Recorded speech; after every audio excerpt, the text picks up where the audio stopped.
হচ্ছে বলতে। এখন আমরা যে বিষয়টা জানার চেষ্টা করছি সেটা হচ্ছে সরণ। সরণ এবং দূরত্ব আমরা দুইটাকে একসাথে শিখে ফেলবো। সরণ এবং দূরত্ব তোমরা এটা পারো, তারপর একটা রিভিশনটা দিয়ে দিচ্ছি, তোমরা অবশ্যই নোট করে নেবা। আচ্ছা দেখো, সো সরণ কাকে বলে সেটা যদি একটু দেখি। দেখো এইখানে তিনজন ব্যক্তি ছিল, ধরো যে তিনজনে ছিল, এখানে তিনজন ছিল, তিন বন্ধু ছিল, একজন ফার্স্ট বেঞ্চার, একজন হচ্ছে বল্টু, আরেকজন হচ্ছে ব্যাক বেঞ্চার্স। এখন চিন্তা করে দেখো যে যে টপার ছিল সেই টপার কি করলো, সোজাসুজি পথে সেখানে পৌঁছে গেল। ঠিক আছে, এটা হচ্ছে তাদের স্কুল, এখানে হচ্ছে তাদের স্কুল আছে, তারা স্কুলে যাবে। আচ্ছা আর আচ্ছা তোমাদের তো তোমরা বড় হয়ে গেছে, এখন তো স্কুলে যাবে না, তোমরা এখন কলেজে যাবে। এখন তোমরা কলেজে যাবে, আচ্ছা কলেজে যাচ্ছ। সো টপার কি করলো, সোজাসুজি এদিকে চলে আসলো। ব্যাকবেঞ্চার্স কি করলো, সে এই দিক দিয়ে ঘুরে ফিরে সে এখানে গেল। আবার যে বল্টু ছিল, বল্টু কি করলো, সে তাদিন না দিন দিন নাচানাচি কইরা করে সে যাইতেছে। দেখো সে মনে করো নাচ টাচ করে করে সে এই দিক দিয়ে যাওয়া শুরু করলো, বুঝছো, গিয়ে ফাইনালি এখানে পৌঁছালো। এখন আমি কোনটাকে সরণ বলবো আর কোনটাকে দূরত্ব বলবো সেটা যদি আমি সংজ্ঞায়িত করতে যাই, তাহলে আমি সংজ্ঞাটা ঠিক এরকম ভাবে দিতে পারি যে তুমি দেখো সরণ মানে হচ্ছে, সরণটা কি, সরণ হচ্ছে কোনো বস্তুর সর্বনিম্ন সর্বনিম্ন আমরা এটাই বলতে পারি সর্বনিম্ন সরল রৈখিক দূরত্ব। সর্বনিম্ন সরল রৈখিক দূরত্বকে সরণ বলে, দূরত্বকে সরণ বলে। আচ্ছা আমরা এখানে দেখে ফেলি যে সরণটা কাকে বলে, আমরা এটা লিখে ফেলতেছি যে সরণ কাকে বলে, তাহলে এটাকে আমরা সরণ বলে। ঠিক আছে, তো সরণ কাকে বলে সেটা পেয়ে গেলাম, যে কোনো বস্তুর সর্বনিম্ন সরল রৈখিক দূরত্ব, কোনো বস্তুর সর্বনিম্ন সরল রৈখিক দূরত্বকে বলা হয় সরণ। এবার চিন্তা করে দেখো, ব্যাকবেঞ্চার্স এই দিক দিয়ে ঘুরে সেখানে গেল, আর বল্টু এই দিক দিয়ে ঘুরে সেখানে গেল। আর ধরো যে তুমি কি করলা, তুমি মনে করো এরকম ঘুরা তুমি এখানে আসলা, তো তুমি এখানে ধরো যে এসন দূরত্ব অতিক্রম করলা, তুমি অর্থাৎ নিজের অবস্থা দেখে নিজে কল্পনা করো যে আমি, মানে তোমাকে তুমি কল্পনা করো এই হচ্ছে তোমার যে বল্টু, পরিচিত বল্টু সে হচ্ছে S2, আর যে টপার যে দূরত্ব অতিক্রম করছে সে S3, আর ব্যাকবেঞ্চার্স যে দূরত্ব অতিক্রম করছে সে হচ্ছে S4। এইখানে S1 is not equal, S2 is not equal, S3 is not equal, S4। তার মানে দেখা যাচ্ছে সবাই কিন্তু একটা দূরত্ব অতিক্রম করছে, কারণ বস্তু যে কোনো, দেখো একটা বস্তুর যে অবস্থানের পরিবর্তন, কোন বস্তুর অবস্থানের পরিবর্তনকে বলি আমরা দূরত্ব, কোন বস্তুর অবস্থানের পরিবর্তনকে কি বলি আমরা দূরত্ব বলি।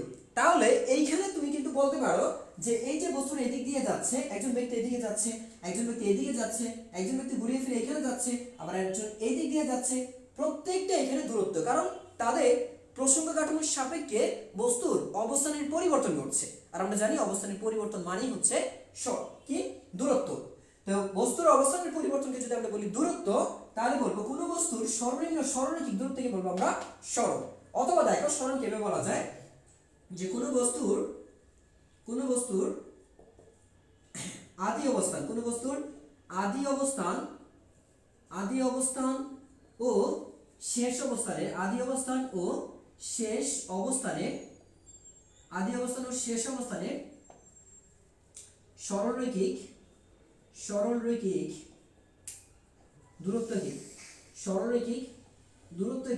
সরণ বলে, সরলরৈখিক দূরত্বকে সরণ বলে। তাহলে আমরা কিন্তু এভাবে পেয়ে যাচ্ছি। দেখো তাই কোনো বস্তুর আদি অবস্থান ও শেষ অবস্থানে সরলরৈখিক যে দূরত্ব থাকবে সেটা হচ্ছে তোমার সরণ। যেমন এই যে এখানে ছিল প্রত্যেকের অবস্থান, এটা হচ্ছে আদি অবস্থান, এটা হচ্ছে কি এই যে অবস্থানটা আছে এটা হচ্ছে তোমার আদি অবস্থান, এটা হচ্ছে কি আদি অবস্থান। আচ্ছা আমি এখান থেকে এটা না বুঝে এখানে ধরো যে এই হচ্ছে একটা বস্তু ছিল, এখান থেকে তুমি এখানে গেছো, তাহলে এই যে পয়েন্টটা ধরো এ বিন্দু আর এটা হচ্ছে তোমার বি বিন্দু, তাহলে এই পয়েন্টটা হচ্ছে আদি বিন্দু, এটা হচ্ছে আদি অবস্থা। আচ্ছা এই যে দেখো তোমার ফাইনালি এখানে আসো, এটা তোমার শেষ অবস্থা, এটা হচ্ছে তোমার শেষ অবস্থা। আচ্ছা এই যে তোমার দুটো অবস্থা গেল, একটা আদি অবস্থা একটা শেষ অবস্থা।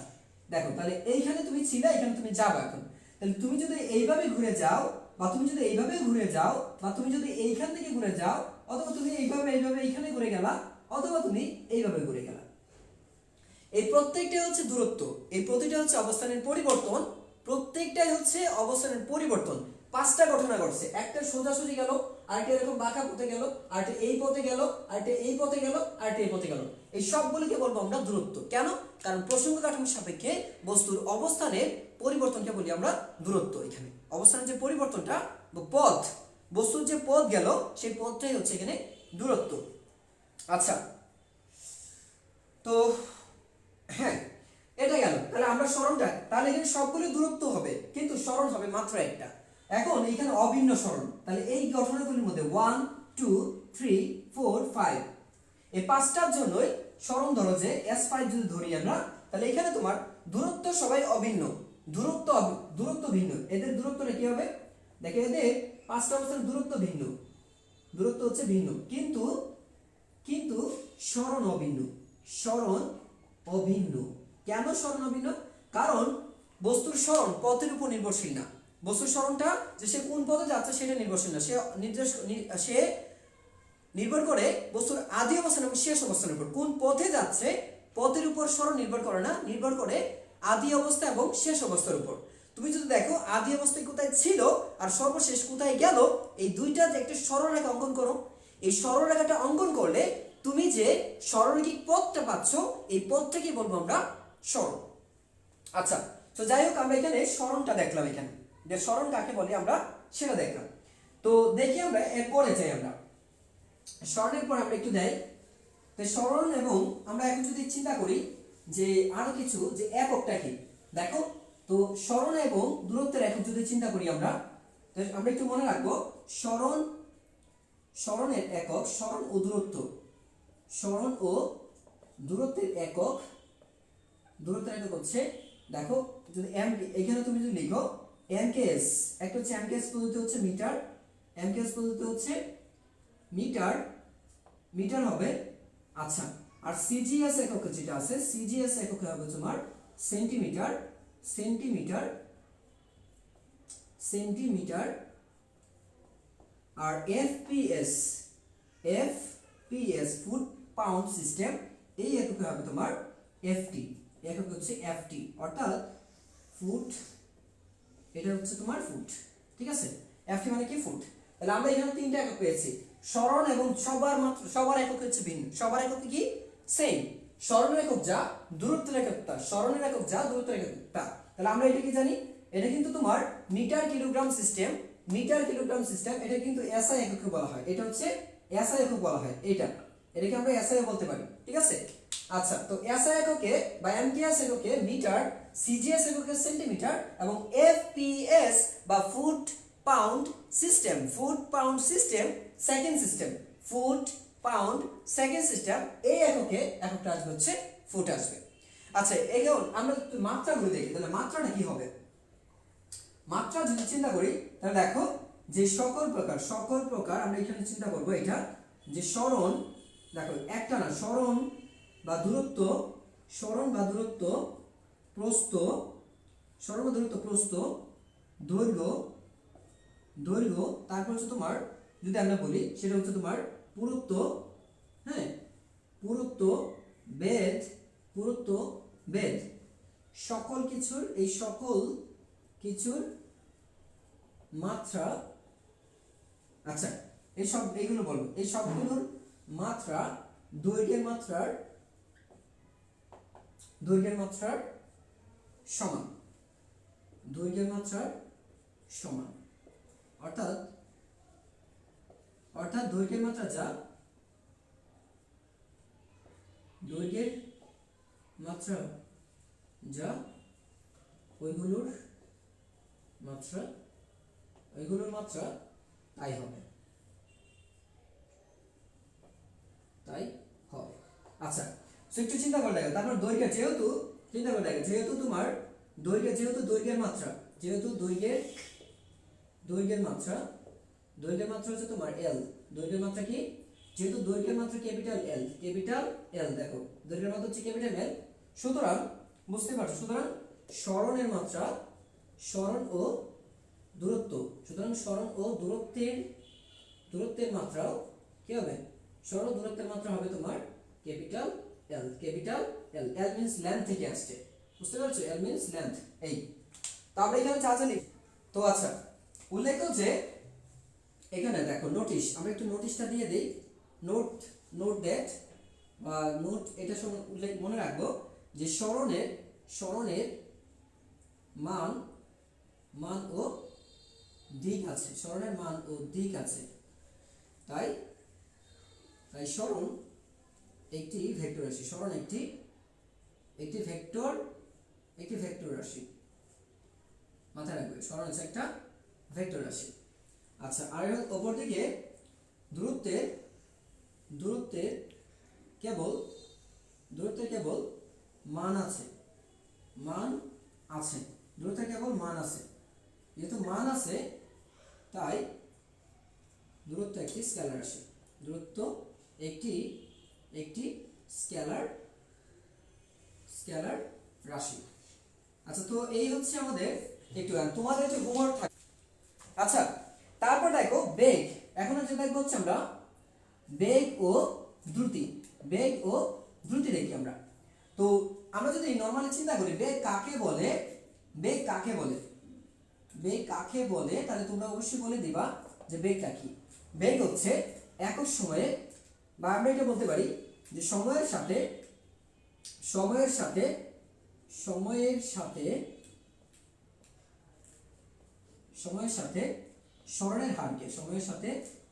সরণের হারকে বেগ বলে।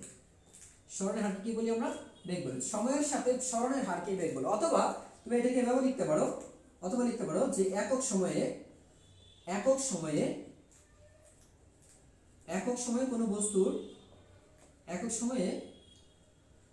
কোনো বস্তুর অতিক্রান্ত নির্দিষ্ট দিকে, এই যে একটা দিক লাগিয়ে দিচ্ছি, নির্দিষ্ট দিকে অতিক্রান্ত দূরত্বকে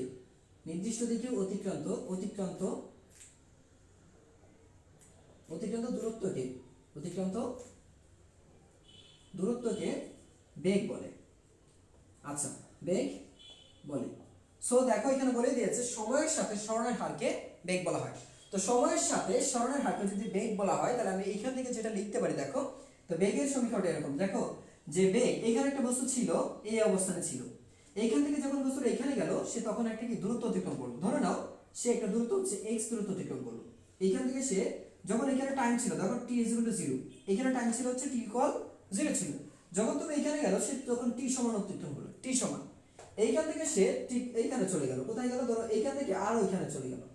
আচ্ছা, আমি যদি এইখান থেকে ধরি, যে এই পর্যন্ত আমি ধরি, তাহলে ধরো যে এইখানে t যদি হয় তাহলে এইখানে তোমার t প্লাস ∆t পরিমাণ সময় লাগছে, মানে একটু নতুন একটা সময় এখানে গেছে। অথবা তুমি ধরো যে এটা হচ্ছে তোমার b বিন্দু, এটা হচ্ছে তোমার c বিন্দু, তাহলে এইটা হচ্ছে তোমার t, এইখান থেকে এটা হচ্ছে তোমার t, আর এইটা হচ্ছে তোমার, দেখো এইটুকু হচ্ছে ∆t, এইটুকু হচ্ছে তোমার ∆t। তো যদি না বুঝো তাহলে আমি একটু বড় করে দিচ্ছি। ধরো যে এইখানে দিলাম c বিন্দু হচ্ছে এটা, তো c বিন্দু যদি এটা হয়ে থাকে তাহলে দেখো এই হচ্ছে তোমার ∆t, এটা হচ্ছে ∆t, মানে এইটার উপর ∆t হয়, তার মানে এই পর্যন্ত কত হবে? তাহলে এখানে আছে t প্লাস ∆t আছে। যারা বুঝো না সেটা বলছি, এইখানে ধরো তো 5 সেকেন্ড আছে, এখানে আছে 2 সেকেন্ড, তার মানে এখানে কত আছে? 5 + 2 7 সেকেন্ড আছে। এখানে আছে 5 সেকেন্ড আর এখানে আছে 2 সেকেন্ড, তার মানে 5 আর 2 কত? 7। এই যে এখানে ডিফারেন্সটা বোঝানো হচ্ছে। আচ্ছা, তাহলে এখানে আমরা ধরলাম, আর এখানে যতটুকু সরণ করবে সেটা তো ধরো হচ্ছে ∆x, তাহলে এই ∆t সময়ে মানে হচ্ছে 2 সেকেন্ডে তো একটা সরণ করবে, তো 2 সেকেন্ডে সরণটা ঘটার পরে যে সরণটা করবে x প্লাস ∆x পরিমাণ। যাই হোক, এত জটিল ভাবে দেখার দরকার নেই, আমরা একটু সহজ ভাবে দেখি। তো দেখো এখানে যে সরণটা করবে, ধরে নাও এই সরণটাকে আমরা ধরি v, এই বেগ হচ্ছে v, আর এই বেগটাকে আমরা লিখতে পারি তোমার যে ডেল্টা, দেখো ∆t, যে এইখানে লিখতে পারি হচ্ছে আমরা, দেখো লিমিট, একটা লিমিট দিতে পারি, লিমিট দিয়ে ∆t টেন্ডস টু 0 এ লিখলাম। যে লিখার পরে এখানে দিতে পারি ∆x বাই, ধরো ∆x বাই লিখলাম এখানে ∆t, ∆x বাই লিখলাম ∆t, তার মানে হচ্ছে আমি শুধুমাত্র এইটুকু অংশটা পরিমাপ করছি এখানে, তাই না? তাহলে এইখানে লিখলাম কি, দেখো এটা হচ্ছে আমাদের অন্তরীকরণ ফরম্যাট, ক্যালকুলাস ফরম্যাট। তো ক্যালকুলাস ফরম্যাটে আমরা বেগকে এভাবে প্রকাশ করতে পারি। তো অতি ক্ষুদ্রাতি ক্ষুদ্র অংশের জন্য এই অংশটাকে তুমি তুলে দিয়ে লিখতে পারো dx বাই dt, দেখো।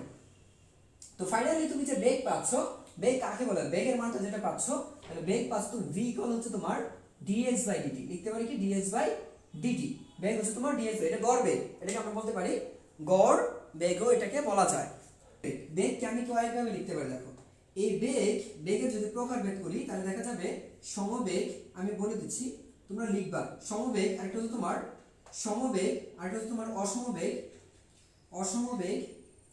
আর একটা হচ্ছে তোমার হচ্ছে সমবেগ অসমবেগ, তারপর আছে তোমার হচ্ছে তাৎক্ষণিক বেগ, তাৎক্ষণিক বেগ, হ্যাঁ তাৎক্ষণিক বেগের পরে আছে তোমার মধ্যবেগ, মধ্যবেগ, মধ্যবেগের পরে আছে তোমার গড় বেগ, আছে তোমার গড় বেগ। এই তাহলে আমরা এখানে বেগের প্রকারভেদ পেলাম, এটা হচ্ছে বেগের প্রকারভেদ, যে বেগ কাকে বলে, বেগ কত প্রকার ও কি কি, আমরা এখান থেকে এটা পেয়ে গেলাম যে বেগ কাকে বলে এবং বেগের প্রকারভেদটা কিন্তু আমরা পেয়ে গেলাম। সো মূলত এখানে যেটা লিখেছি আমরা, এখানে তো একটা বেগের একটা সমীকরণ পেয়েছিলাম আমরা, যে v সমান পেয়েছি আমরা dx/dt, dx/dt পেয়েছি, লিখে রাখলাম। এখন সমবেগ কাকে বলে, তোমাদের যেহেতু এটা এসএসসি লেভেলে পড়া আছে আমি একটু রিভিশন দিয়ে দিচ্ছি।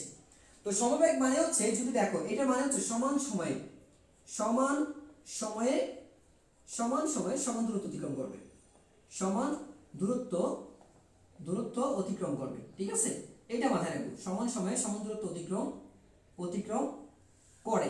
এক, এইটা যেটা হবে সমান সময়ে, সমান সময়ে কি হবে, সমান দূরত্ব অতিক্রম করে, করে না, করে না। আর তাৎক্ষণিক দুটো হচ্ছে তোমার যে সময়ের ব্যবধান শূন্যের কাছাকাছি হলে, সময়ের ব্যবধান, সময়ের ব্যবধান, ব্যবধান শূন্যের কাছাকাছি হলে, শূন্যের কাছাকাছি, আচ্ছা শূন্যের কাছাকাছি হলে, শূন্যের কাছাকাছি হলে যে সরণ ঘটে, কাছাকাছি হলে ওই সময়ে, ওই সময়ে, ওই সময়ের স্মরণের হারকে, ওই সময়ের স্মরণের হারকে, ওই সময়ের স্মরণের হারকে তাৎক্ষণিক ত্বরণ বলে, তাৎক্ষণিক বেগ বলে, তাৎক্ষণিক, তাৎক্ষণিক বেগ, বেগ বলে। আচ্ছা, আর এখানে যেটা মধ্যবেগ বলছে যে একই সময়ে দেখো যে কোনো বস্তু, এটা লিখতে পারি কোনো বস্তু, কোনো বস্তুর আদি, কোনো বস্তুর আদি, আদি বেগ, আচ্ছা আদি ও শেষ বেগ, আদি ও শেষ বেগ, দেখো আদি ও শেষ বেগ একই দিকে থাকলে, আদি ও শেষ বেগ একই দিকে গতিশীল থাকলে, গতিশীল থাকলে, এটাকে একটু ইগনোর করবা, এই যেটা এটাকে একটু আমি মুছে দিচ্ছি, গতিশীল থাকলে তাকে, তাকে মধ্যবেগ বলে, তাকে মধ্যবেগ, তাকে মধ্যবেগ বলে। আচ্ছা তারপর এখানে দেখো, আচ্ছা এখানে একটু কথা আছে, গতিশীল থাকলে, একই দিকে গতিশীল থাকলে, একই দিকে গতিশীল থাকলে, হ্যাঁ একই দিকে গতিশীল থাকলে, গতিশীল থাকলে বেগের, বেগদ্বয়ের সমষ্টি, বেগদ্বয়ের, এখানে লিখব হচ্ছে বেগদ্বয়ের সমষ্টির, সমষ্টির গড়কে, বেগদ্বয়ের সমষ্টির গড়কে, গড়কে মধ্যবেগ বলে, গড়কে মধ্যবেগ, মধ্যবেগ বলে। আচ্ছা মধ্যবেগ বলে।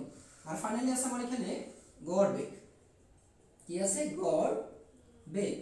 তো গড় বেগ যদি বলো, গড় বেগ হচ্ছে অসমবেগে গতিশীল, অসম বেগে, অসমবেগে গতিশীল, গতিশীল বস্তুর, অসমবেগে গতিশীল বস্তুর, বস্তুর মোট, মোট সময়, আচ্ছা দেখে মোট, মোট নির্দিষ্ট, আচ্ছা বস্তুর, বস্তুর নির্দিষ্ট দিকে, বস্তুর নির্দিষ্ট দিকে, বস্তুর নির্দিষ্ট দিকে অতিক্রান্ত মোট দূরত্ব, নির্দিষ্ট দিকে অতিক্রান্ত, অতিক্রান্ত মোট, মোট দূরত্ব ও মোট, ও মোট সময়কে আমরা এখানে লিখতে পারি, দেখো মোট সময়কে, সময়ের, সময়ের অনুপাতকে, সময়ের অনুপাতকে, অনুপাতকে গড় বেগ বলে, গড় বেগ, গড় বেগ বলে। তাহলে আমরা এখানে কিন্তু একটা পেয়ে গেলাম, গড় বেগটা মোটামুটি এখান থেকে আমরা পেয়ে গেলাম। একটু দেখো এই যে আমরা এইখান থেকে যদি এককটা বের করি, দেখো এইটা সেম ভাবে আমরা একইভাবে একদম সেম ভাবে এখানে জাস্ট হচ্ছে মত সমবেগ হচ্ছে কি, এটা অবশ্যই সমান সময়ে সমান দূরত্ব অতিক্রম করে, তবে কি এখানে নির্দিষ্ট দিকে, এই ক্ষেত্রে অবশ্যই উল্লেখ করে নেবা যে নির্দিষ্ট দিকে, এটা হচ্ছে নির্দিষ্ট দিকে, ঠিক আছে, এটা নির্দিষ্ট দিকে সমান সময়, নির্দিষ্ট দিকে বস্তু, নির্দিষ্ট দিকে বস্তু, এটা এখানেও লাগাবা, এটাকে এখানেও লাগাবা, ঠিক আছে, যে নির্দিষ্ট দিকে বস্তু সমান সময়ে সমান দূরত্ব অতিক্রম করলে সমবেগ বলি। নির্দিষ্ট দিকে কোনো বস্তু সমান সময়ে সমান দূরত্ব অতিক্রম না করলে তাকে অসমবেগ বলে, তাকে অসমবেগ বলে। আচ্ছা, আর এখানে তাৎক্ষণিক বেগটা হচ্ছে কি, যে সময়ের ব্যবধান শূন্যের কাছাকাছি হলে ওই সময়ের সরণের হারকে বলি আমরা তাৎক্ষণিক বেগ। আর মধ্যবেগটা হচ্ছে কোনো বস্তু, দেখো মধ্যবেগটা এরকম যে তুমি এদিকে যাচ্ছিলা, তারপরে এখান থেকে এখানে গেছো, এটা হচ্ছে তোমার আদি বেগ, এটা তোমার শেষ বেগ। তো দেখো এখানে তুমি যাচ্ছিলে এইভাবে এই বরাবর এবং শেষেও যাচ্ছে এই বরাবর, তাহলে আদি বেগ যে দিকে ছিল শেষ বেগও ঠিক একই দিকে আছে। আদি বেগ যেদিকে ছিল শেষ বেগ তোমার একই দিকে আছে। তো আদি বেগ এবং শেষ বেগ যদি একই দিকে থাকে, আদি বেগ এবং শেষ বেগ যদি একই দিকে থাকে, তবে এই দুই বেগের যে গড়, এই গড়কে বলা হয় মধ্যবেগ। দুই বেগের যে গড় তাকে বলা হয় মধ্যবেগ। যেমন এই মধ্যবেগটা আমি বলতে পারি b হচ্ছে, দেখো b প্লাস u বাই 2, এটা হচ্ছে আমার গড় বেগ। আচ্ছা, তাহলে এটা কি আমার গড় বেগ, ও সরি মধ্যবেগটা এটা। আর গড় বেগটা হচ্ছে তোমার সবগুলো বেগ নিয়ে, যেমন আমি যদি এখানে গড় বেগ বের করতে যেতাম, তো একটা নির্দিষ্ট দিকে, অবশ্যই একটা নির্দিষ্ট দিকে, ধরো একটা বস্তু এখান থেকে এখানে যাচ্ছে, তারপর এখানে যাচ্ছে, তারপর এখানে যাচ্ছে, তারপর এখানে যাচ্ছে, তাহলে এখান থেকে সে v1, এখানে v2, এখানে হচ্ছে, আচ্ছা তাহলে গড় বেগটা কি আসবে, গড় বেগ যদি v1 v2 v3 v4, এখানে হচ্ছে তোমার t1 t2 t3 আর হচ্ছে t4। তা আমরা এখানে গড় বেগ বলতে বুঝি হচ্ছে এই v1 এর জন্য তাকে কি হলো, একটা s1 দূরত্ব অতিক্রম করতে হবে। এইখান থেকে যখন সে এখানে গেল তাকে s2 দূরত্ব অতিক্রম করতে হলো। এইখান থেকে সে যখন এখানে গেল তাকে s3 দূরত্ব অতিক্রম করতে হলো। এইখান থেকে যখন সে এখানে যাবে তখন s4 দূরত্ব অতিক্রম করতে হলো। তাহলে তুমি এখান থেকে যেটা পাচ্ছ যে s1 plus s2 plus s3 plus s4 divide by হচ্ছে t1 plus t2 plus t3 plus t4 সমান সমান, এটা হচ্ছে তোমার গড় বেগ, এটা হচ্ছে তোমার গড় বেগ হয়ে যাবে। কোন ক্ষেত্রে গড় বেগ হবে তোমার, এই গড় বেগটা হচ্ছে তোমার যখন একটা বস্তু অসমবেগে চলতে থাকবে, ত্বরণ থাকবে, ত্বরণটা হচ্ছে সমত্বরণ। তো যখন একটা বস্তু অসমবেগে চলতে থাকবে অর্থাৎ ত্বরণ থাকবে, তখন তুমি একটা নির্দিষ্ট দিকে, অবশ্যই র্যান্ডমলি চলা হবে না, একটা নির্দিষ্ট দিকে থাকতে হবে। যদি একটা নির্দিষ্ট দিকে একটা বস্তু গতিশীল থাকে, তবে সবগুলো দূরত্ব যোগ করো এবং সবগুলো সময় দ্বারা ভাগ করো, তাহলে যেটা পাবে সেটা হচ্ছে তোমার গড় বেগ। আচ্ছা, তাহলে এটা গেল আমাদের। তো একটু আমরা এখন দেখি হচ্ছে এইটা যদি হয়ে থাকে, আমরা একটু যাবো এখন দ্রুতির মধ্যে, একটু যাবো হচ্ছে দ্রুতিতে। দেখো সো দ্রুতি কাকে বলে একটু দেখো, আমি সংজ্ঞাটা লিখেছি হচ্ছে একটু দ্রুতি, দ্রুতির একটু সংজ্ঞাটা লিখে নিই। দ্রুতি হচ্ছে কোনো বস্তু একক সময়ে দূরত্বের হার, একক সময়ে দূরত্বের হারকে, আচ্ছা কোনো বস্তুর একক সময়ে দূরত্বের হারকে কি বলি আমরা, দ্রুতি বলি, দ্রুতি বলে। তাহলে একটু ভালো করে দেখো এখানে যে কোনো বস্তু একক সময়ে, কোনো বস্তুর একক সময়ে দূরত্বের যে হার থাকবে সেই দূরত্বের হারকে বলি আমরা দ্রুতি। দূরত্বের হারকে কি বলি আমরা, দ্রুতি বলি। আচ্ছা, তাহলে এখন এই দ্রুতিকে আমরা কয়েক ভাগে ভাগ করতে পারি। একটা হচ্ছে তোমার সমদ্রুতি, একটা হচ্ছে তোমার অসমদ্রুতি, আরেকটা হচ্ছে কি অসমদ্রুতি হতে পারে, তাৎক্ষণিক দ্রুতি হতে পারে। আচ্ছা, মধ্যদ্রুতি নাই, আমরা এখানে গড় দ্রুতি ধরতে পারি। আরেকটা হচ্ছে কি গড় দ্রুতি। দেখো তো দ্রুতিকে আমরা এখন কয় ভাগে ভাগ করলাম, অনেকগুলো ভাগে ভাগ করে দিলাম। দ্রুতিকে আমরা অনেকগুলো ভাগে ভাগ করে দিলাম। তো ভাগ করে দিলে এখান থেকে সংজ্ঞাগুলো কিন্তু পেয়ে যাচ্ছি। তাহলে এখানে সংজ্ঞাগুলো কিভাবে লিখবা, দেখো সমান সময়ে সমান দূরত্ব অতিক্রম করলে সমদ্রুতি বলি। সমান সময়ে যদি নির্দিষ্ট দিকে বলে তাহলে সমবেগ, যদি নির্দিষ্ট দিকে না বলে তাহলে এটা হবে সমদ্রুতি। আমি আবারও বলছি, নির্দিষ্ট দিকে বলা মানে হচ্ছে সমবেগ। আর দিক যদি উল্লেখ না থাকে তাহলে সেটাকে বলবো আমরা সমদ্রুতি। যেমন এখানে কোনো দিক নেই যেহেতু, তার মানে এটা হচ্ছে সমদ্রুতি। ঠিক আছে, সমান সময়ে সমান দূরত্ব অতিক্রম করেনি, যদি না করে সেটাকে বলবো আমরা অসমদ্রুতি বলতে পারি। তাহলে অসমদ্রুতি হচ্ছে যখন সমান সময়ে সমান দূরত্ব অতিক্রম করবে না। এরপরে যে তাৎক্ষণিকটা কি, সময়ের ব্যবধান শূন্যের কাছাকাছি হলে ওই সময়ে দূরত্বের হারকে, ওই সময় আমরা কি বলবো এখানে, ওই সময় দূরত্বের হারকে, আগে ছিল সরণের হার, এখন বলছি দূরত্বের হার। ওই সময় সরণের যে হার থাকবে এই সরণের হারকে বলবো আমরা তাৎক্ষণিক দ্রুতি। এবার আসি আমরা গড় দ্রুতিটা কি। গড় দ্রুতিটা হচ্ছে তোমার যে অসম দ্রুতিতে গতিশীল, অসম দ্রুতিতে গতিশীল কি, কখন অসম দ্রুতিতে গতিশীল বস্তুর, এখানে নির্দিষ্ট দিক বলবো না আমি, বস্তুর মোট অতিক্রান্ত দূরত্ব। দেখো বস্তুর অতিক্রান্ত মোট দূরত্ব অসমবেগে গতিশীল বস্তুর অতিক্রান্ত মোট দূরত্ব এবং মোট সময়ের অনুপাতকে গড় দ্রুতি বলে। কি বলবো আমরা? গড় দ্রুতি বলে। গড় দ্রুতি। আচ্ছা, এবার আসি আমরা একটু এককগুলি লিখে রাখি। দেখো, তো দ্রুতি ও বেগের একক, তুমি যদি লিখো তাহলে দেখো, যদি এমকেএস পদ্ধতি লিখো, এমকেএস বা এসআই পদ্ধতি, হচ্ছে তোমার মিটার পার সেকেন্ড। আর তুমি যদি সিজিএস এককে লিখো, সিজিএস এককে, তাহলে লিখবে হচ্ছে সেন্টিমিটার পার সেকেন্ড। আর তুমি যদি ফুট পাউন্ড সিস্টেমে লিখো, এফপিএস এ লিখো, তাহলে লিখবে হচ্ছে এফটি, আমরা এফটি পার সেকেন্ড। দেখো, ফুট পার সেকেন্ড কি লিখছি? FT per second. এই এফটি পার সেকেন্ড, তার মানে কি গেল? এটা হলো, দেখো তো, এমকেএস পদ্ধতিতে। এমকেএস মানে কি তোমার যদি মনে না থাকে, এমকেএস হচ্ছে তোমার metre kilogram second system, metre kilogram second system. আর সিজিএস হচ্ছে তোমার, এটা হচ্ছে এমকেএস। সিজিএস হচ্ছে তোমার সেন্টিমিটার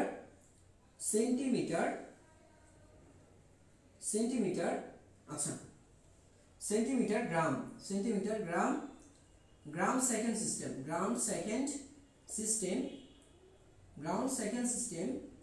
আচ্ছা, আর হচ্ছে তোমার আরেকটা হচ্ছে এফপিএস, এটা হচ্ছে তোমার ফুট। আমি জানি এটা হচ্ছে একটা, কি জানি আমরা? ফুট। আচ্ছা, এটাকে আমরা জানি foot pound, POUND, foot pound second system. এই আমার এখানে একটু সুন্দর লাগে, ফিট নাকি ফুট এটা ভালো করে মনে আসতেছে না। বেগ হচ্ছে ভেলোসিটি। আচ্ছা, এবার আমরা একটু এটা একক গেল, মাত্রাটা দেখো। মাত্রা হবে কি তাহলে? মাত্রা হবে সরাসরি লিখবা মিটার, ml ইনভার্স হচ্ছে LT ইনভার্স 1। মাত্রা হচ্ছে কি? LT inverse 1। এই হচ্ছে মাত্রা। এই হচ্ছে দ্রুতি, স্পিড এবং ভেলোসিটি উভয়ের মাত্রা হচ্ছে LT ইনভার্স 1। উভয়ের মাত্রা হচ্ছে কি? LT inverse 1। আমরা এটা মাথায় রাখবো যে আমাদের মাত্রাটা কি আছে, ঠিক আছে? আর বলছি কি ডিফারেন্সটা লেখার জন্য, ডিফারেন্সটা অবশ্যই লিখবে, আমি দিয়ে দেবো তোমাদের, তোমরা লিখে নিবা। আচ্ছা, এবার আসি আমরা ত্বরণের মধ্যে। এবার আমরা একটু ত্বরণটা দেখি। তো ত্বরণ এবং মন্দন যদি দেখি, ত্বরণ এবং মন্দন দেখবো।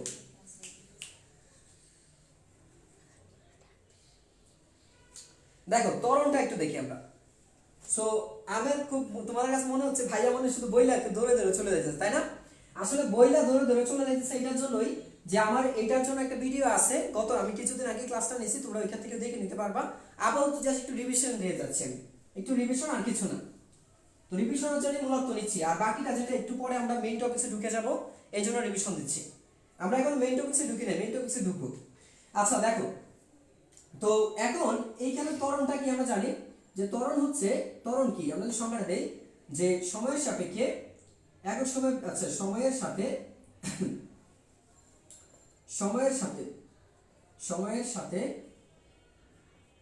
বেগ বৃদ্ধির হারকে, দেখো, বেগ বৃদ্ধির হারকে ত্বরণ বলে। বেগ বৃদ্ধির হারকে কি বলে? ত্বরণ বলে। আচ্ছা, বেগ বৃদ্ধির হারকে ত্বরণ বলে। তো সময়ের সাথে বেগ বৃদ্ধির হারকে বলি আমরা ত্বরণ। যেমন এই ত্বরণটা আবার হইতে পারে তোমার সমত্বরণ হইতে পারে, এই ত্বরণ হইতে পারে কি? সমত্বরণ হতে পারে। এই ত্বরণটা আবার হইতে পারে অসমত্বরণ হইতে পারে, অসমত্বরণ হইতে পারে। এই ত্বরণটা হইতে পারে তোমার গড় ত্বরণ হইতে পারে, গড় ত্বরণ। আবার এই ত্বরণটা হইতে পারে তাৎক্ষণিক ত্বরণ হইতে পারে, তাৎক্ষণিক ত্বরণ। আচ্ছা দেখ, তাৎক্ষণিক ত্বরণ, এটা তাৎক্ষণিক ত্বরণ। তাহলে এখানে কয়টা ত্বরণ পাইছি দেখছো? ত্বরণ। তাহলে সমত্বরণ মানে কি? সমত্বরণের সংজ্ঞাটা হচ্ছে তোমার যে সময়ের সাথে বেগ বৃদ্ধির হার, সময়ের সাথে বেগ বৃদ্ধির হার অপরিবর্তিত থাকলে অপরিবর্তিত থাকে, এটা মাথায় রাখবে। সরাসরি যে সময়ের সাথে বেগ বৃদ্ধির হার অপরিবর্তিত, অর্থাৎ বেগের পরিবর্তন হয় না, বেগের পরিবর্তনটা একই থাকে, বেগের যে পরিবর্তন সেটা সব সময় এক থাকবে। যদি সময়ের সাপেক্ষে বেগের পরিবর্তন সর্বদাই একই রকম থাকে সেটাকে বলি আমরা সমত্বরণ। আর এখানে বলবো সময়ের সাথে বেগ বৃদ্ধি, দেখো এখানে লিখে নিও বেগ বৃদ্ধি, কি বৃদ্ধি? বেগ বৃদ্ধির হার। সময়ের সাথে বেগ বৃদ্ধির হার পরিবর্তন হলে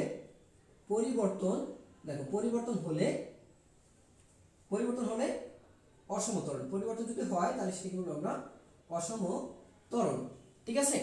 আর যদি দেখো যে এইখানে দেখো যে গড় ত্বরণটা কি, আচ্ছা গড় ত্বরণ লাগবে না আমাদের, তাৎক্ষণিক ত্বরণ একটু দিই। গড় ত্বরণ যে কথা, তাৎক্ষণিক ত্বরণ একই কথা। তাৎক্ষণিক ত্বরণটা কি? তো তাৎক্ষণিক ত্বরণটা যদি বলো তাহলে হচ্ছে যে সময়ের ব্যবধান শূন্যের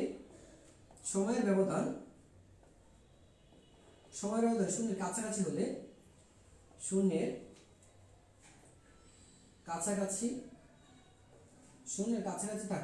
শূন্যের কাছাকাছি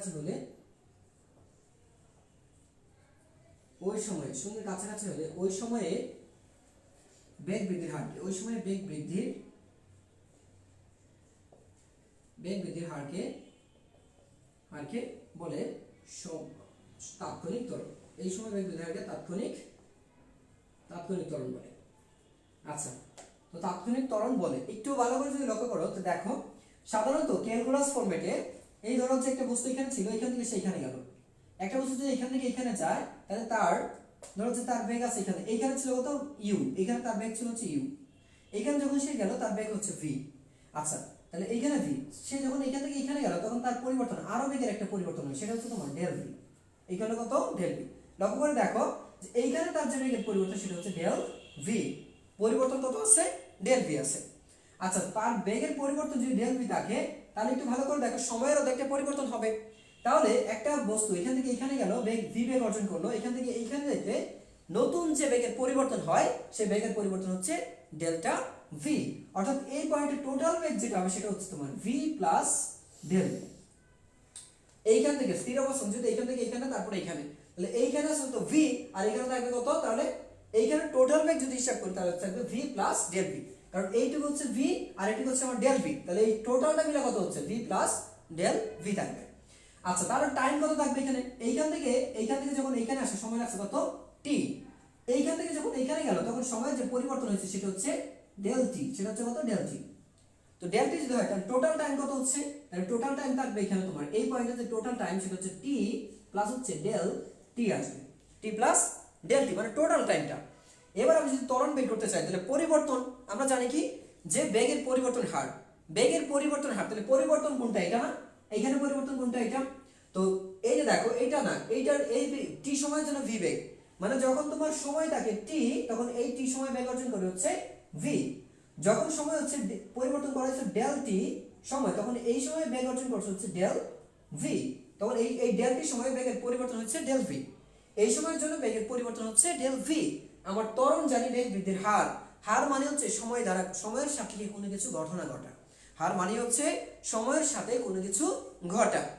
আচ্ছা, সময়ের সাথে যদি কোনো কিছু ঘটে তাহলে দেখো আমরা কি করতে পারি এখানে, সময়ের সাপেক্ষে যদি কোনো কিছু ঘটে তাহলে কি হবে এখানে?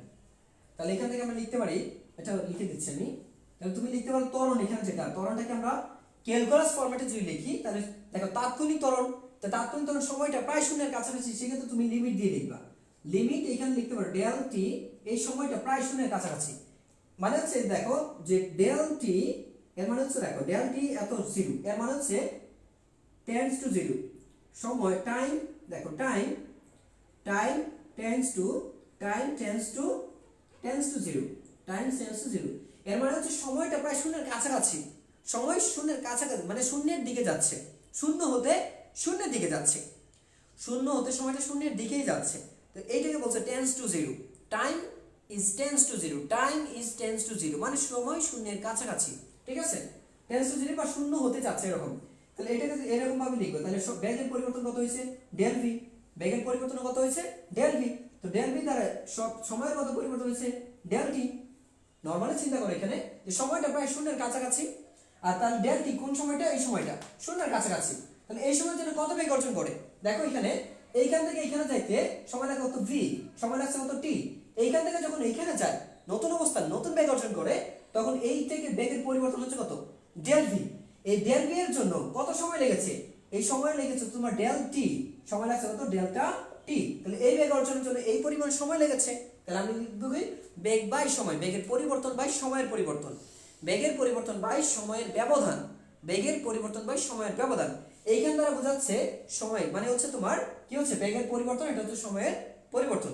এইটাকে তুমি ক্যালকুলাস ফরম্যাটে লিখতে পারো, এই ত্বরণটাকে তুমি লিখতে পারো তোমার যে ডি ভি ডিভাইডেড বাই হচ্ছে ডি টি, এটাকে লিখতে পারি আমরা ডিভি ডিভাইডেড বাই ডিটি।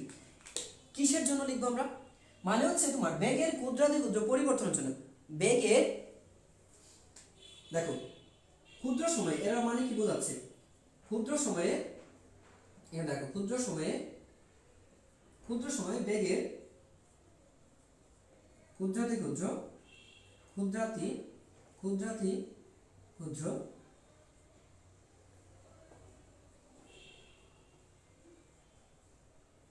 পরিবর্তনকে বুঝে, বোঝাচ্ছে কি এই, বুঝতে পারছো?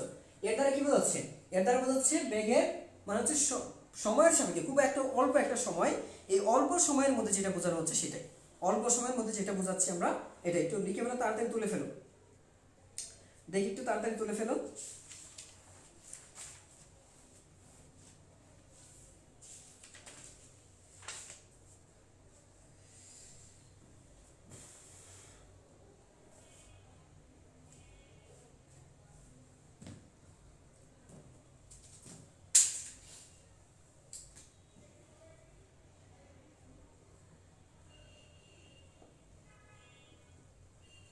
এটা হচ্ছে তোমার ক্যালকুলাসের নিয়ম,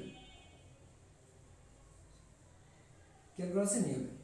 নরমাল নিয়ম দেখো, এটা হচ্ছে নরমাল নিয়ম, এটা হচ্ছে তোমার নরমাল যেটা জানতাম আমরা, নরমালটা জানতাম হচ্ছে এ সমান, নরমাল হচ্ছে তোমার এ সমান হচ্ছে তোমার ডিভি বাই, দেখো সরাসরি লিখতে হচ্ছে বা যে এটা মানে হচ্ছে এটা সরাসরি লিখতে হবে যে বি মাইনাস ইউ বাই টি, ঠিক আছে। আর ক্যালকুলাস ফরম্যাটে ফর্মুলা হচ্ছে ক্যালকুলাস ফরম্যাটে, এখানে যদি লিখি ক্যালকুলাস ফরম্যাটে তোমার এটা হবে এ সমান হচ্ছে ডিভি বাই ডিএক্স, এইখানে কিন্তু তোমার এইরকম ভি মাইনাস ইউ বোঝাচ্ছে না, এইখানে ভি মাইনাস ইউ আছে, জাস্ট একটা ক্ষুদ্রাতি ক্ষুদ্র খুবই। আসলে আমরা কেন ব্যবহার করি ক্যালকুলাস, কেন ব্যবহার করি, আমরা যে আগে করে আসছি, আমরা যখন 9-10 এ ম্যাথ করে আসছি, তখন ওই 9-10 এর এই ম্যাথের মধ্যে ছিল তোমার ওইগুলো একটা বড় বড় মানগুলো ছিল, রৈখিক ছিল, বড় বড় মান ছিল এবং সরলরৈখিক পথে চলমান ছিল, ঠিক আছে। সরলরৈখিক পথে যখন এগুলি একটা নির্দিষ্ট তলে, একটা নির্দিষ্ট সমতলে থাকে এবং বড় ধরনের কোনো বেগ পাওয়া যায়, তখন সেইগুলোকে আমরা নর্মাল নিয়মে সলিউশন করতে পারি। কিন্তু যখনই তোমার ক্ষুদ্রাতি ক্ষুদ্র সময়টা খুবই ছোট হয়ে যায়, এই অল্প সময়ের জন্য বা বক্ররেখা পর ঢালগুলো হয়ে যায় কি বক্ররেখা ঢাল হয়, বক্র ঢাল হয়, তখন কিন্তু আমরা এই নিয়মটা খাটাতে পারি না, তখন আমাকে যেতে হয় ক্যালকুলাস ফরম্যাটে। অর্থাৎ আমি বলতে চাচ্ছি এটাই যে তুমি একটা বস্তু সরল পথে চলছে, এই বস্তুর বেগ তুমি নর্মাল নিয়মে বের করতে পারবা, কিন্তু বস্তু যখন আঁকা বাঁকা পথে যেতে থাকবে, বস্তু যখন এই করো দেখো যে এই পথে যাবে, এই পথে যদি তুমি যাও তাহলে ত্বরণটা তুমি বের করতে পারবা, এর সমান হচ্ছে V minus U by T. But যদি এইটা যদি এই বস্তু যদি এরকম ভাবে যেতে থাকলে এরকম যদি যেতে থাকতো, তখন তুমি বের করতে হচ্ছে D V by D X, D V by D T. অর্থাৎ সাধারণত দেখা যায় যে একটা নির্দিষ্ট শেপ থাকে না, একটা নির্দিষ্ট কোনো শেপ নাই, নির্দিষ্ট কোনো আকার নাই, ওই সকল বস্তুর ক্ষেত্রে আমরা ক্যালকুলাস ফরম্যাটটা ব্যবহার করে থাকি। ক্যালকুলাস ফরম্যাটে কিভাবে ধরা হয়, খুবই ক্ষুদ্রাতি ক্ষুদ্র অংশকে বিবেচনা করে ক্যালকুলেশন করা হয়, যাতে করে সহজ এবং সঠিক একটা সূক্ষ্ম একটা মান পাওয়া যায়। সহজ সূক্ষ্ম এবং সঠিক একটা মান তুমি ক্যালকুলাস ফরম্যাট থেকে বের করতে পারবা, একদম ক্ষুদ্রাতি ক্ষুদ্র অংশ পর্যন্ত এটা দিয়ে পরিমাপ করা হয়। এটা হচ্ছে ক্যালকুলাস ফরম্যাট, এটা হচ্ছে আমার এটা কি নরমাল, দেখো ক্যালকুলাস নরমাল, ঠিক আছে। তাহলে আমরা কি এটা বুঝতে পেরেছি, কি বলো তোমরা? ডিটি সময়, ডিটি দ্বারা বোঝাচ্ছে কি সময় বোঝাচ্ছি আমরা, সময় ক্ষুদ্রাতি ক্ষুদ্র সময়, ডিটি মানে কি দেখো এখানে যেটা বোঝাচ্ছে ডিভি বেগের ক্ষুদ্রাতি ক্ষুদ্র পরিবর্তন, বেগের ক্ষুদ্রাতি ক্ষুদ্র, বেগের ক্ষুদ্রাতি ক্ষুদ্র পরিবর্তন, পরিবর্তন। আর এখানে হচ্ছে ডিটি, ডিটি হচ্ছে তোমার নগণ্য একটা সময়, নগণ্য সময়ের পরিবর্তন, নগণ্য সময়ের ব্যবধান, এটা লিখতে হবে। আচ্ছা এটা লিখতে হবে। আরেকটা মনে রাখবা, এইখানে যেটা লেখা হয়েছে এটা দ্বারা কি বোঝানো হচ্ছে? আচ্ছা এর মানে হচ্ছে সময়ের উপর বেগ নির্ভরশীল, মানে টি এর সাপেক্ষে বেগের পরিবর্তন, সময়ের সাপেক্ষে বেগের পরিবর্তনকে বোঝাচ্ছে। এর অর্থ হচ্ছে তোমার যে এটা দ্বারা বোঝাচ্ছে, এটা দ্বারা যেটা বোঝাচ্ছে সেটা হচ্ছে তোমার সময়ের সাপেক্ষে বেগের বৃদ্ধির হার। এখানে বেগ বৃদ্ধির হার, সময়ের সাপেক্ষে বেগ বৃদ্ধির হার হচ্ছে তোমার ত্বরণ, সময়ের সাপেক্ষে বেগ বৃদ্ধির হার হচ্ছে কি আমরা জানি ত্বরণ বুঝি। বুঝতে পারছো কি? তাহলে আমরা এটাও বলতে পারি যে সময়ের যে অন্তরকটা আছে, সময়ের যে অন্তরক, সেই অন্তরকটাও কিন্তু আমরা বলতে পারি ত্বরণ। দেখো সময়ের অন্তরকটা বলতে পারি কি? দেখো বেগের, আচ্ছা স্মরণের অন্তরক, এটাকে বলতে পারি স্মরণের অন্তরক হচ্ছে বেগ, স্মরণের অন্তরক বেগ। কেন আমি একটু বুঝিয়ে দিচ্ছি শেষ। আমাদের ত্বরণ গেল, ত্বরণটাও চলে গেল আমাদের। তো ত্বরণ এখন মন্দনটাও যে বলে ফেলেন, আচ্ছা ত্বরণটা শেষ করি আমরা। তুলছো তোমরা? আচ্ছা তো একটু পরে আমরা একটু যাচ্ছি। এবার দেখো মন্দনটা বোঝায়, তারপরে একসাথে বুঝিয়ে দেবো। মন্দনটা যদি বলি, মন্দনটা কি? মন্দন হচ্ছে তোমার সময়ের সাপেক্ষে, যে সময়ের সাপেক্ষে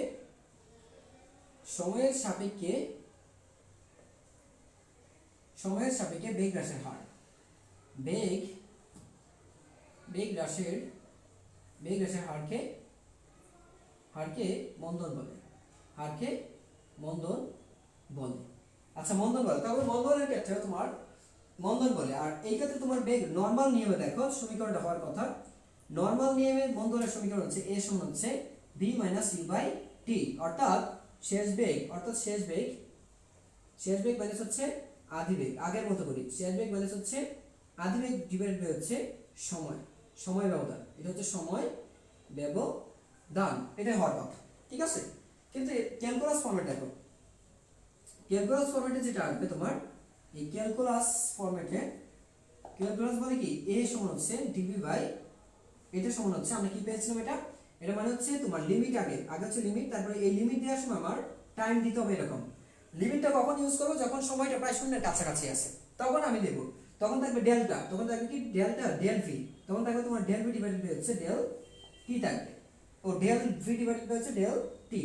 আমার এইটাকে লিখবো আমি ক্যালকুলাস আর পদ্ধতি করতে অংশের মধ্যে লিখবো হচ্ছে del V D V divided by হচ্ছে ডিটি। আমি উল্লেখ করছি এখানে বোঝাচ্ছি যে একটা ক্ষুদ্রাতি ক্ষুদ্রক, এটাকে একটু বড় পরিসর বলছে, এটাকে আরো ক্ষুদ্র পরিসর, আরো ছোট পরিসর, এটা হচ্ছে একটু বড়, এটা হচ্ছে একটু ছোট, মানে হচ্ছে দুইটা ডিফারেন্সটা কি?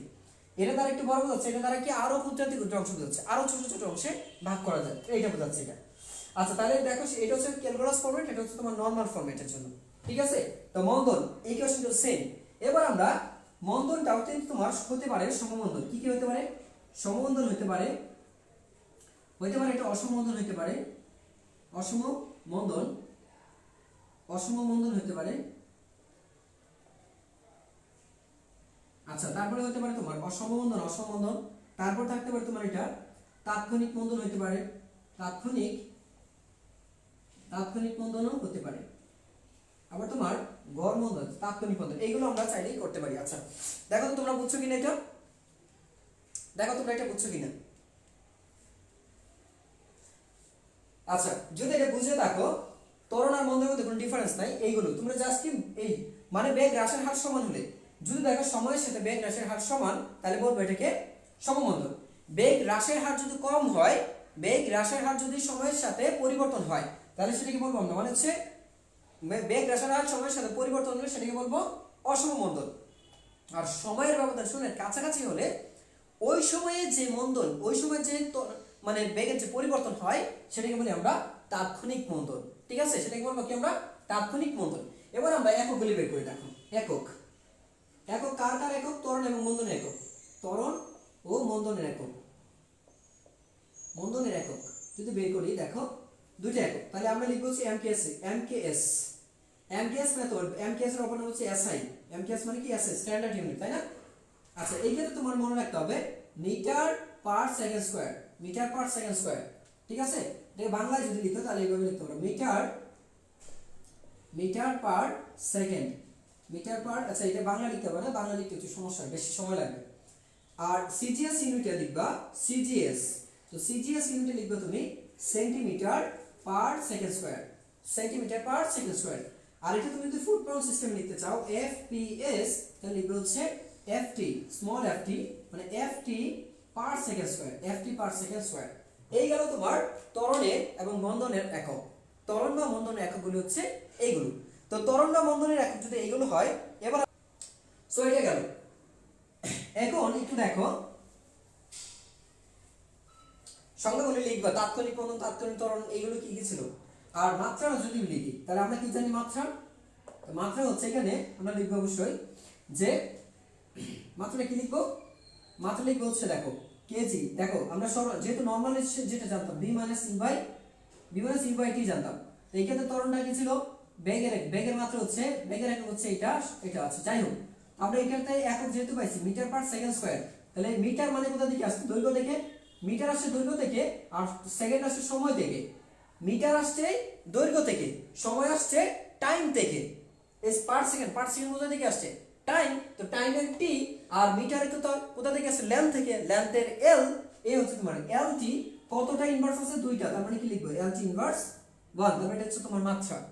এবার আসি আমরা কোনটা কি রাশি, রাশির দিক থেকে যদি আমি ধরি, তো রাশির দিক দিয়ে ধরলে যে ত্বরণ ভেক্টর রাশি, ত্বরণ ভেক্টর রাশি, ত্বরণ, আচ্ছা উভয় ভেক্টর রাশি, এখানে কি লিখবো উভয় ভেক্টর রাশি, উভয় ভেক্টর রাশি, তাই না।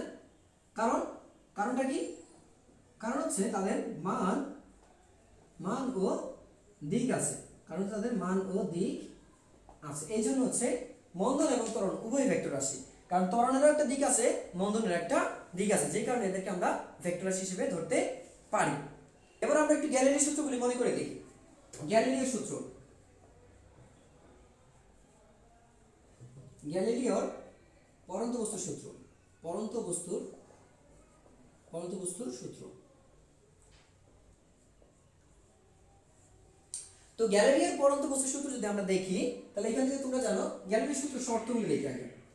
প্রথম শর্ত যেটা আছে, শর্ত দেখি গ্যালিলিও সূত্রের শর্ত কি, মুক্তভাবে পড়তে হবে, মুক্তভাবে, আচ্ছা এটাকে না লিখে আমরা দেখো লিখবো হচ্ছে স্থির অবস্থান থেকে পড়বে, স্থির অবস্থান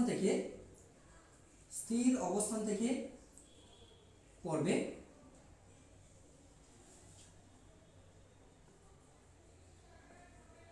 আচ্ছা তো স্থির অবস্থান থেকে পড়বে, অর্থাৎ আমরা লিখবো এখান থেকে শর্তটা হচ্ছে দেখো, অর্থাৎ আদিবেগ শূন্য, অর্থাৎ কি লিখবো আমরা এক্ষেত্রে আদিবেগ ইউ সমান হচ্ছে 0 মিটার পার সেকেন্ড, আদিবেগ শূন্য। এক, দ্বিতীয় শর্ত তিনি বলছেন বিনা বাধায় পড়বে, অর্থাৎ কোনো বাধা দিতে পারবে না, বিনা বাধায় পড়বে, অর্থাৎ বাহ্যিক বল ক্রিয়া করবে না, বাহ্যিক বল ক্রিয়া করবে না, বাহ্যিক কোনো বল ক্রিয়া করতে পারবে না। আচ্ছা বাহ্যিক বল ক্রিয়া করবে না, কিন্তু আচ্ছা শুধুমাত্র এখানে পরন্ত বস্তু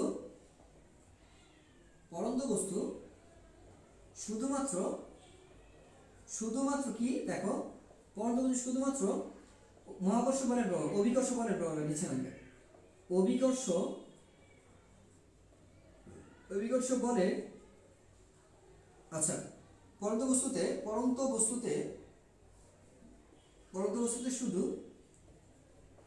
শুধু অভিকর্ষ বলের প্রভাব থাকবে, শুধুমাত্র অভিকর্ষ বলটাই থাকবে, আর কিছু থাকতে পারবে না। থার্ড হচ্ছে এখানে লিখবো হচ্ছে যে অভিকর্ষ ত্বরণ সর্বদা ধ্রুবক, অভিকর্ষ ত্বরণ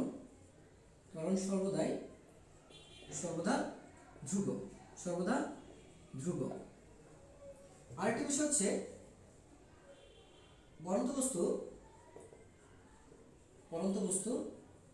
বস্তুকে একমাত্রিক হতে হবে, পরন্ত বস্তুকে একমাত্রিক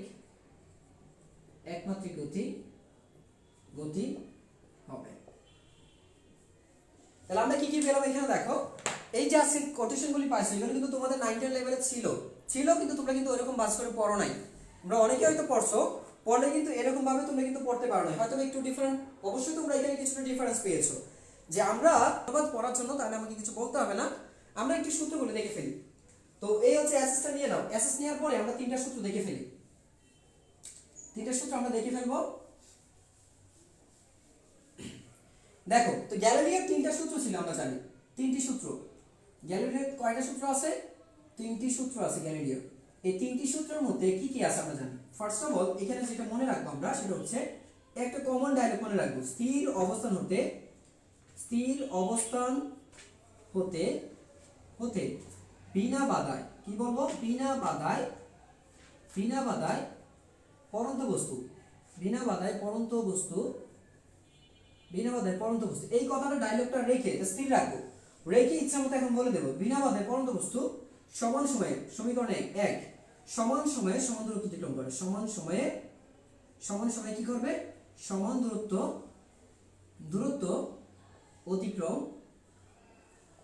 অতিক্রম করবে। আচ্ছা, এই ছিল প্রথম, যে সমান সময়ে সমান দূরত্ব অতিক্রম করবে। দ্বিতীয়টা কি বলছে দেখো, দ্বিতীয়টা বলছে হচ্ছে নির্দিষ্ট সময়ে দূরত্ব অতিক্রম, নির্দিষ্ট সময়ে প্রাপ্ত বেগ, নির্দিষ্ট সময়ে প্রাপ্ত বেগ মানে হচ্ছে একটা নির্দিষ্ট সময়ে যে বেগটা অর্জন করে, প্রাপ্ত বেগ ওই বেগের সমানুপাতিক, ওই বেগের সমানুপাতিক। আচ্ছা, দুইটা গেল। তৃতীয়টা যে বলছেন, যে তৃতীয়টা বলছেন তিনি, যে নির্দিষ্ট সময়ে, তৃতীয়টা তিনি বলেন যে নির্দিষ্ট সময়ে অতিক্রান্ত দূরত্ব, নির্দিষ্ট সময়ে অতিক্রান্ত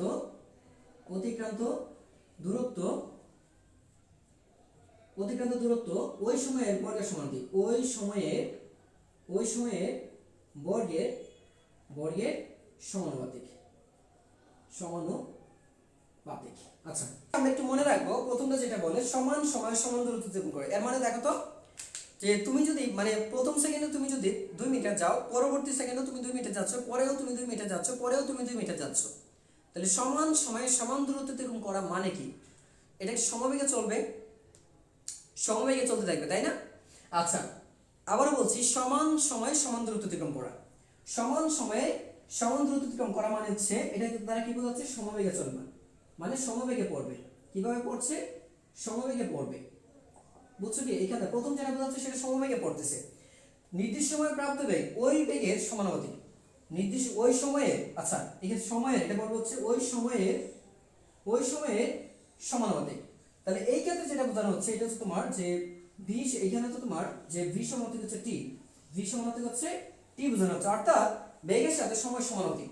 বেগ যত বাড়বে, মানে সময় যত বাড়তে থাকবে, বেগের মানটা ততই বাড়বে। সময় যত বাড়বে, বেগ তত বাড়বে। ঠিক এইটাকে তুমি যদি চাও, তাহলে এরকম ভাবে লিখতে পারো যে v1/v2 সমান হচ্ছে t1/t2।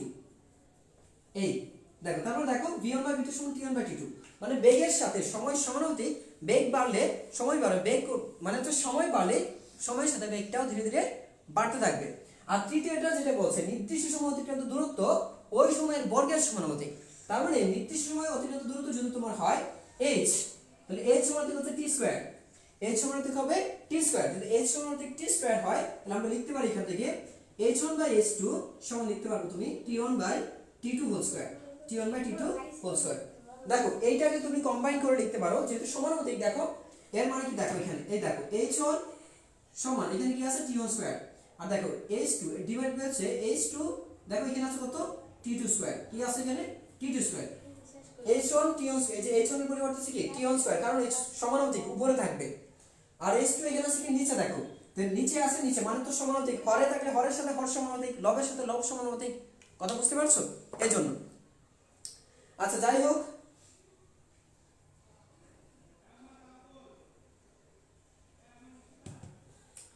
এবার আমরা একটু দেখি।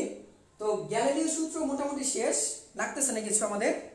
তবে এই সমীকরণগুলো তোমাদের হয়তো মাথায় আছে, যে তোমরা হয়তো শিখছিলা যে গ্যালিলিও সূত্রের জন্য যে দূরত্ব, সেটা হচ্ছে তোমরা জানো হাফ অফ, আমি এটা তো ক্যালকুলাস ফরম্যাট না, এটা ডাইরেক্ট ফরম্যাট। দেখো তুমি শিখছিলা v সমান হচ্ছে gt, একটা সূত্র পেয়েছিলা, শেষ বেগের সূত্র v সমান gt পেয়েছিলা, v স্কয়ার সমান পেয়েছিলা 2gh পেয়েছিলা, এরকম পেয়েছিলাম।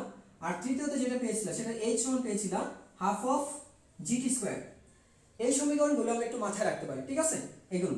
তারপর আরেকটা আছে এইচ সমান হচ্ছে তোমার V plus U by 2 into হচ্ছে টি। গ্যালিলিও সূত্রের সময় তাহলে এটা যেটা আসবে এই যে এটা তোমার আসবে হচ্ছে v বাই 2, মানে এটা হচ্ছে তোমার vt বাই 2 হয়ে যাবে। ডাইরেক্ট এটা আসবে হচ্ছে তোমার যেহেতু আদিবেগ শূন্য, স্থির অবস্থা থেকে বলে আদিবেগ শূন্য, তখন আসবে vt বাই 2। তাহলে পরন্ত বস্তুর ক্ষেত্রে গ্যালিলিও সূত্রের ক্ষেত্রে আমরা এই সূত্রগুলি ব্যবহার করতে পারবো, ঠিক আছে।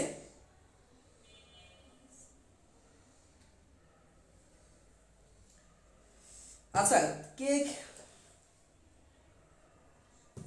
এখন আমরা একটু নতুন, আমরা এখন চলে যাব হচ্ছে ক্যালকুলাসে। আর আমরা থাকতেছি না এখানে, আমরা এখানে আর থাকতেছি না, ঠিক আছে। এখন আমরা ক্যালকুলাসে চলে যাব। তো গ্যালিলিও সূত্র শেষ। জাস্ট আমি আবার বলছি, তোমাদের বারবার বলতেছি revision revision revision revision revision, আর কিছু না। জাস্ট একটু মনে করিয়ে দেয়া যে তোমাদের এটা ছিল। আমার কথা হচ্ছে একটু ধরিয়ে দেয়া যে তোমাদের নবম দশম শ্রেণীতে এটা ছিল। সো একটু মাথায় ঢুকাও, এখন একটু মনে করে দেখো, পড়ে আসছো ভুলে গেছো, একটু মনে করো। এইটাই ছিল আমার লক্ষ্য। এই জন্য তোমাদের এসএসসি বেসিক যেটা ছিল আমি সেগুলো করালাম তোমাদের। আচ্ছা এখন আমরা যেটা করব, তোমরা এসএসসি লেভেলে যে সূত্রগুলি পেয়েছিলাম